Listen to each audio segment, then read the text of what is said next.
Hey, everybody. Hi, welcome to today's installment of the fall webinar series, Making Learning Accessible with Google Chrome Tools.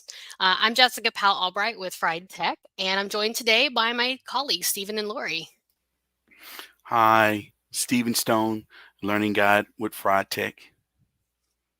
And I am Lori Roberts, also a lead learning guide with Fried Tech. I am also a lead learning guide, guys, and I always joke that I'm a recovering middle school English teacher, but I think one of my colleagues has kind of taken that intro on for herself, so I think I need to come up with something new. But regardless, everybody, our whole team here at Fried Tech has a background in the classroom, and what we hear from teachers that we work with every day is that accessibility is such a high priority for them, especially since digital learning has become a norm in most of the classrooms that we work with. So whether it's because of a lack of professional support or it's because the educators that we work with are just overwhelmed with how much technology there is and how fast it moves, either way, what we do know is that accessibility features are a hot topic from the teachers that we work with. So that's what we're going to talk about today is how these Google for Education tools that we already know and love have adapted to becoming more inclusive of accessibility needs.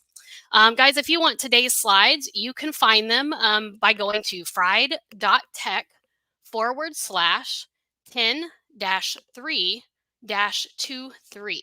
So that's in the lower corner right now in a blue banner. It's also going to be in the top right corner of our slides for the whole slide deck, the whole slide presentation today. So if somebody joins us late and are asking for those slides and you guys want to help them out, you can put that in the chat for them. That'll help them out quite a bit. But again, those will be available. Also, this session is being recorded. It will be posted on the website for these trainings after today. So you'll be able to get back to it then. All right. Any questions from you guys that we need to talk about before we get started? No, actually, accessibility is a wonderful thing that we're all, should consider when working with any student. Yeah, we really should. It should Because be some part of our. student is going to struggle in some way, right? That's right. That's right. And so these features are the things we're going to talk about today, just as a quick overview. We're going to be talking about reading mode and image to text. I know, Stephen, you've got some things to share about that. We'll take a look at Screencast. And if you joined us last week, there was already a kind of a deeper dive into Screencast. You can go back and watch that, but we'll talk about that a little bit today. Also, we're going to be looking at the Google for Education App Hub and fonts and how those things, how font affects readability for students. So I know Lori is going to share quite a bit on those two topics as well. So we'll get started by turning it over first to Stephen, talking about reading mode. Awesome. So reading mode is something that is coming, and we don't like to say it's coming, but it's being rolled out at this time. Mm-hmm. So eventually, when you have the latest Chrome browser installed, you can access this feature by simply clicking on your side panel, toggle the drop down, and selecting reading mode, and toggle and set your preferences. Now the question may be reading mode. Now, this is something that I know that in the hands of students, it will improve comprehension because it will take away all of the distractors as you see on the GIF on the side with as you can see that going there, and it will remove all the distractions, and then students will have the ability to set the text they want, to enlarge the text, make the text smaller, use the scotopics. The scotopics, if you remember back in the day, Jess, Lori, we used to have like these colored overlays where we would issue students to put over their work, right? Mm-hmm. And Yep. it would like be a transparent overlay, a color that's for that particular one student. Now, the students will be in charge of turning on their own topics. I like the darker one better Mm-hmm. for me. And so it really puts the reading mode, the hands, the preferences in the hands of the students. Now, this is huge for struggling readers, for students with dyslexia, students who have who are visually impaired and they just don't know it yet, haven't been labeled, right? So this is huge. This is coming. This is, I believe, going to take the world by storm. Yeah, this is great. So, Stephen, this is available in any Chrome browser Well, or right now is rolling out, let's say for Chrome OS, for okay. Chromebooks, but we have done our research and eventually it will show up for all computers that are using the Chrome browser. Okay, so in the future, perhaps it'll be with all devices, but right now we're going to see it rolling out with Chromebooks right But now. Chrome OS, yes. Okay, cool. And so this is something, so it doesn't really change the actual website that they're working on. It actually just provides like an overlay kind of to the side. Just puts it off to the side, and the students can still see that main content on the left, as you can see what is showing with the GIF on the right, Hmm. what how they can interact with the text. I, Okay, and so oh, go ahead, Lori. I like that they'll still be able to see the pictures in the main screen and then just be able to focus just on the text over on the right-hand side. Right. Yeah. So they're going to be able to really affect typeface, font size, spacing, background colors, all those things that really can distract readers. I think that's fantastic. Yes. It'll be a way Okay. to go, and Yeah. a vast improvement So, in how to use the browser. yeah. Well, so what about when students use like a screen reader, Stephen? Now, that's something else, image to text. Now, those of us who are familiar with the OCR, optical character recognition technology, where it pretty much pulls like the text from images, from PDFs, or what may have you. Like, it reminds me of Google Keep that Hmm. does that, right? But that same style type of technology is coming to image with image to text. Now, we would think that images, because we're talking about accessibility, and let's say, for example, you have a man running with the ball, like this is, this kind of sidebar here, but you have a man running with the ball. Well, those students who are visually impaired, are challenged visually, they don't really see that picture, that image, like that man truly running with the ball. So that's Hmm. when we say alt text will come into play, where then you would label the alt text under that picture. So when there's a screen reader will then read back to that student their, image, man running with the ball. Now Hmm. we see here we have a PDF. Now, oftentimes when we upload PDFs, it said that's still a struggle. Like, screen readers sometimes can't pick up this image, and you can see it's kind of like tilted. So it was an image, PDF style kind of being brought up. But the greatest thing about this is when students are using screen readers, it will read this image. It will read the text that is on the image, that is on the website, and that too is rolling out for those who are or who have screen readers. Yeah. Yeah. Because a lot of PDFs are just a copy of a copy of a copy of a PDF that somebody made a while back, and or a photocopy even of something they saw in a book.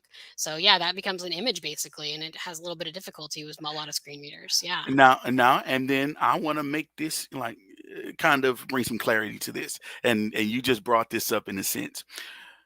We sometimes have our phones, our devices, our students have the tablets now, where they can take pictures or images of the documents that they have.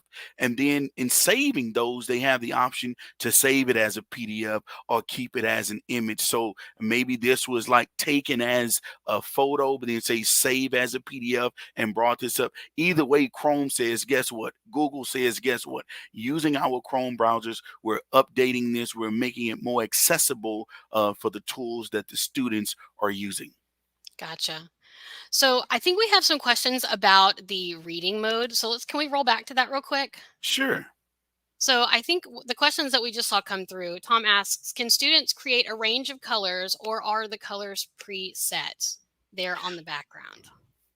Now, the colors in the background, they're pretty much preset with what comes with it. Okay. I would say that, anytime we need more colors and a range of colors, or colors that, two colors may come together to make another color, I would say that's where we can go and say, make that suggestion. And the Yeah, help use group, that. because improvements would always come along. Yeah, and I'm well, I and like most things, they're going to start with what's research based, and we know that there is research supporting some of these color choices that are Yes, being included. So, of absolutely. course, as educators and practitioners, like Steven just mentioned, there's a way to leave feedback, and you can go into the Google support chat or Google support pages and go and leave that feedback for the developers, and I'm sure they'll take that in consideration. But that's a great question.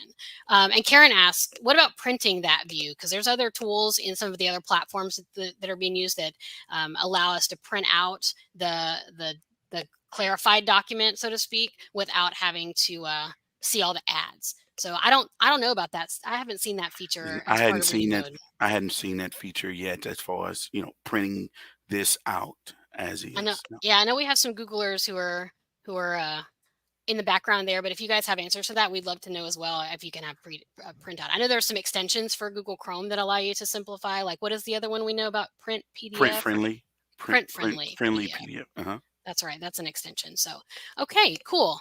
Well, thanks for those questions, Tom and Karen. And thanks, Stephen, for talking through those. I think those are really important accessibility features that the average teacher can start using right away. Wouldn't you guys think? Yes, yes. So let's talk real quickly about screencast. Now, screencasting is something, if you tuned in with the team last week, um, they covered this a little bit more in depth because screencasting is screencasting, right? I mean, it is what it sounds like. But let's talk about how screencasting can be utilized for reteaching and remediation. So first things first, on Chrome OS right now, on Chromebooks, there is a screencast feature that's built into the system now. So if you update a Chromebook that you've had for a while, you'll see the feature. If you have a new Chromebook, you'll see the feature. But what it's allowing you to do is basically what other screencasting softwares have allowed us to do for a while, which is record our screen, trim it, Permit, share it, share share it with share other with people, people, and and view view on the on Screencast Screencast app. app. Sorry, you Sorry, guys you getting guys the can get feedback? feedback. What the heck? Pausing for 2 seconds. Maybe I'm just talking too loud. Let me just take it down a little bit. Let's see if that helps. Perfect now. Okay, great. So the screencasting app on our Chrome OS devices is allowing us to take screencast of tools, and then you can those videos they live in the Google Drive after they're recorded. And what's really cool now is there's been some updates made to the screencasting tool that's come out. So there's now expanded language support. I think that's really important. That's the question that teachers have been asking. What about the language? What about the language? So now the Chrome screencast feature is being expanded to support over a dozen new languages, including Spanish, Japanese, Swedish, and Italian. And I think one of the most exciting updates that we're seeing come through right now is that um, one of the things we've heard from teachers is, hey, I love this screencast feature on Chromebooks, but I, as a teacher, don't have a Chromebook. So how do I watch the screencast the students made? So the newest update now is that they're building the web player for screencasts so students and teachers can watch the screencast on any browser and any platform. And I think that's going to be a great update for teachers. And there's a sigh of relief everywhere now that update's coming out, because that's one of the most important things is that students and teachers can watch that content together. And so that player is being launched. Also, to help students or viewers following along with the screencast, there are now demo tools. And so those demo tools are available to highlight where the cursor is clicking and this is not the demo tools, by the way, these are just our little screencasting tools, but this is what it looks like from the launch of a screencast. So you identify the screencast tool, you start a new screencast, you click on your settings, and you just start the screen record. And so as you see, this is kind of like a little demo, and you guys can go back and watch this when you look at the slides later.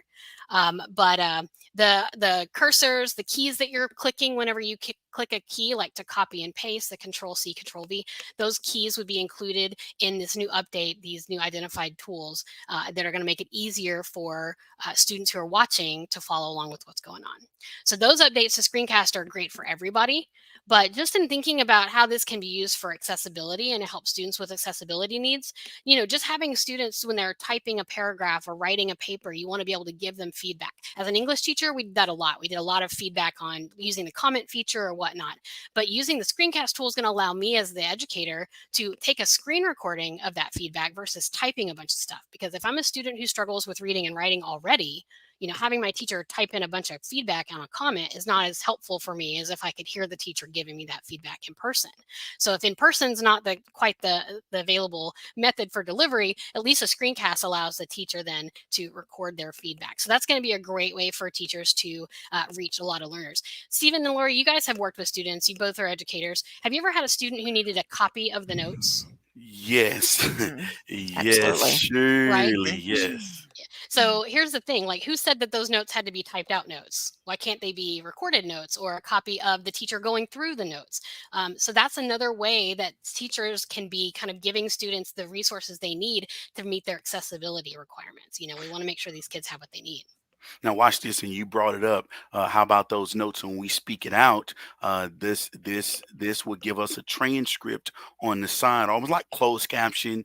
If we want to say it like that, the closed captions on the video itself. And Mhm. then one thing we also touched on is that if we're speaking English, I did see somewhere in there where you can translate into another language.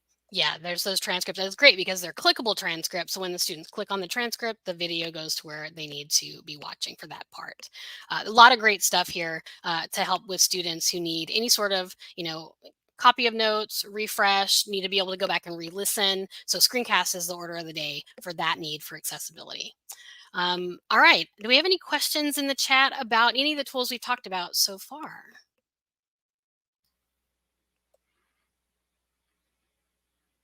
Looks like All we're right. rolling. Well, Yep, we're rolling. All right. So, Lori, I know you've got a lot to share on these other tools here. So, let's go ahead and move to the Education App Hub. Okay, the Google for Education App Hub is where you are going to be able to find apps that work with Google for Education tools. And that way you can get even more out of your investment of using Google and using your Chromebooks.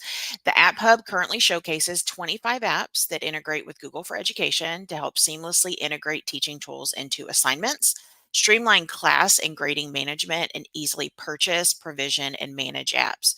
So these are different tools for different types of users. So admins are going to be really happy about those purchasing and provisioning and managing apps because that admin panel has a lot of stuff in it if you've never been inside of it. So Right. this is going to make it so easy for those admins. And this App Hub is available for all Google Workspace for Education editions.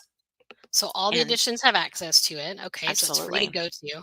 Okay. And So, that link is on the slide. If you missed it, it is in there in the deck that can take you to the page where Jess just went to. right For here. the hub, we love the Okay. hub. And We if you scroll through that, you can see the integration area on the main app hub that shows how you can filter by the different types of apps you're looking for. So keep on scrolling down, Jess. Okay. Keep on scrolling. We got some featured ones there at the top. We'll mention those. But right here, this is where we can actually see all of the apps that are available, and you can filter by subject, by app integration. So one of the app integrations is app licensing. So this is one of those things that's great for those admins in your Google, whoever your Google administrator is. So this is where the apps can be provisioned and managed within the Google admin console. The app licensing can take the hassle out of app management process, allow you to purchase directly from the developers. Lots of different tools available here like Adobe Express, Newsela, Explain Everything, and WeVideo right there on the screen. And then you can easily distribute those licenses using that admin console. Yeah, that's fantastic. So, Super for cool. example, if you wanted to, you could filter by that app licensing just like Jess did. And then let's go click on Figma. Let's scroll down. Okay. FigJam is currently in our news right now with Google. Right. So if you were interested in adding this into your domain, you've got the Get Now button. But if you keep scrolling, I want to show you all the great resources that are there. You've got different app details that show you the pricing available for the app. Some of them are completely free, like Figma and FigJam, but some of them do have app licensing. Where there is a payment that may need to be made before you can actually utilize the app. That features and integrations show you all of the different integrations through the admin panel and what the tool is able to do. So the integrations look different for each of the apps. And then that resources tab, if you click on that, Google has collected a bunch of different resources, whether they be blog posting or if we keep scrolling down, we can see some different teaching resources including different courses, different webinars available for you there that you can click on and learn more Oh, about that tool. that's really cool. So I it's a didn't great even know resource. about that. Yep, great resource even for teachers right Yeah, in there for you. love that. And then also included in the filtering is SIS integration, so your student information system integration. These can help teachers save time on different administrative tasks. You can automatically create classes, update rosters like with Clever, keep grades up to date and synced with partners like Infinite Campus, Skyward, Follett, Aspen, all in there. And that makes grade reporting super easy for the teachers. Love that. You know what this interface reminds me of is if you've ever used the Applied Digital Skills platform, this is really similar to how it looks. That's so funny. And then the other feature within here is the classroom add-on. So Jess, if we go back to the deck, we've got a Okay. um, little GIF. I call it a GIF. Some people call it a GIF in there that shows you how this could actually be used in the classroom. So this one's showcasing Pear Deck. So with the Pear Deck classroom add-on, once it's added using the App Hub, teachers can easily attach Pear Deck assignments using add-ons within Classroom. And then with that integration, students can easily complete their work using Pear Deck without ever having to sign in to a separate app, remember a different username and password. So it keeps it really accessible for those students who you don't want them to have to having to remember 15 different email addresses and passwords for the different applications. Then the Yeah. other thing that makes it nice is that they can turn in their Pear Deck assignment without ever leaving Google Classroom. So it's all embedded within Google Classroom.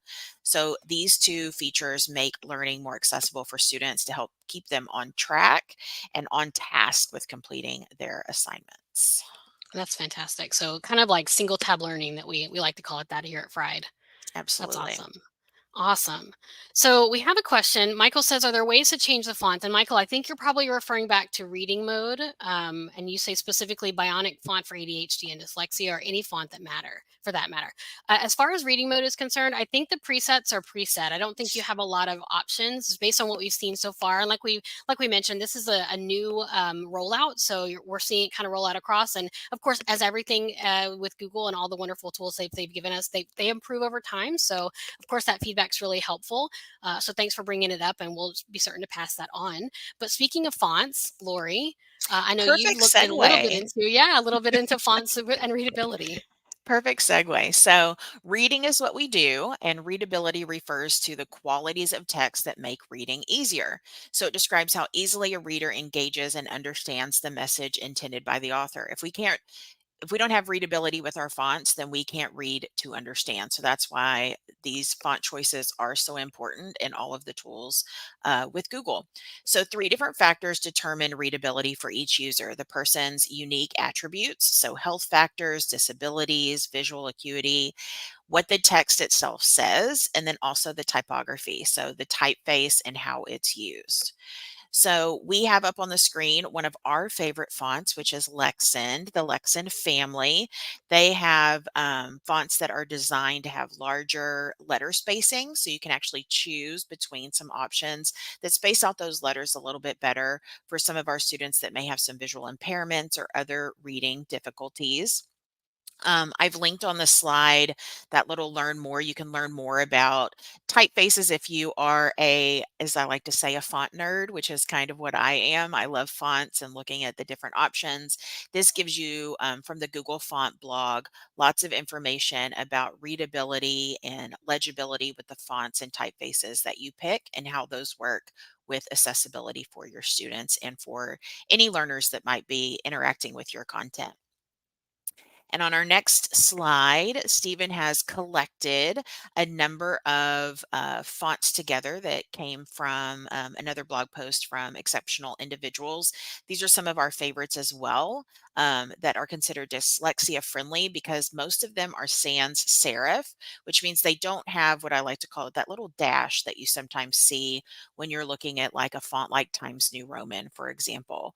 So these all help with readability on the screen. They optimize the number of attributes to help improve accessibility. So even though many of us make fun of Comic Sans is a very good font for readability for our students. And then if you don't already know this, just if you want to jump on over to that next slide, you can add in any fonts into your Google tools, such as Docs, Sheets, and Slides. They come with a large selection of typefaces that you can already choose from, but you can also add in fonts from the font library from that menu as well. So when you're in any of those tools and you have your font selected, you can click on the arrow for the font dropdown and click on more fonts. And when you do, this little pop-up that you see on the right-hand side of the screen will appear. And any font that you have added in your library will have that blue check mark and appear in blue. You can scroll through the list and add additional fonts simply by clicking on them and then clicking on the OK button. But here's something many of us probably already know. They're like, Lori, I already know how to add fonts. But did you know this quick tip that I just learned less than a year ago? And I love me some fonts in Google. And that is up at the top of that list, it tells you how you can sort them. And one of those sort options says sort by popularity, and that's the default.